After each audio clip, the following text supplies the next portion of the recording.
وانتهت مباراة النصر والتعاون بنتيجة 2-0، والنصر يتأهل للنهائي لملاقاة الهلال في نهائي كاس السوبر. نتيجة لا تعبر عن سير المباراة تماما، المفروض النتيجة تطلع 5-6 النهارده، لكن حارس مرمى التعاون كان متميز جدا وتقريبا شال عن التعاون يمكن 5-6 اهداف. وعايز اقول كمان ان بنتو النهارده حارس مرمى النصر اول مباراة ليه بيلعبها النهارده مع النصر، بيثبت قد ايه ان هو عنده شخصية قوية وان هو مركز طول المباراة. وانا اعتقد ان هو مع حارس مرمى التعاون من افضل 2 في المباراة النهارده. كريستيانو النهارده بيهدف وبيبدا الموسم بهدف ولا اروع، يا رب نشوفه في المباراة اللي جاية باذن الله في النهائي يحرز لنا كمان هدف زي نهائي البطولة العربية، وباذن الله رب العالمين يكون النهائي وكاس السوبر للنصر. مليون مبروك لكل جمهور الشمس، جمهور العالمي، وباذن الله رب العالمين يكون الموسم اللي جاي موسم غير ونبداه ببطولة، وباذن الله رب العالمين ينتهي ببطولة كمان ولا ببطولتين. الاداء النهارده كان متميز، لكن اهدار الفرص هي اللي محتاجة مننا وقفة، لان انت هتلعب المباراة الجاية قصاد الهلال،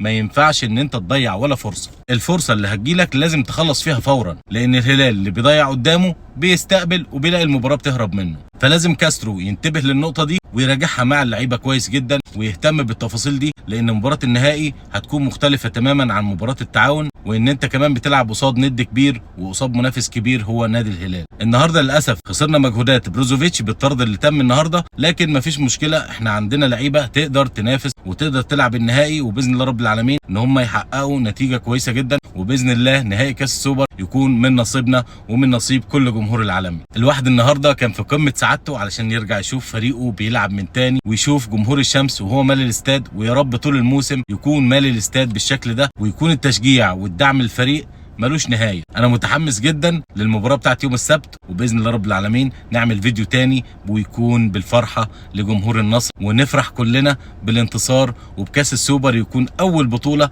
في موسم 24-25. شكرا لكم يا جمهور العالمي، ونشوفكم ان شاء الله في فيديوهات تانيه. سلام.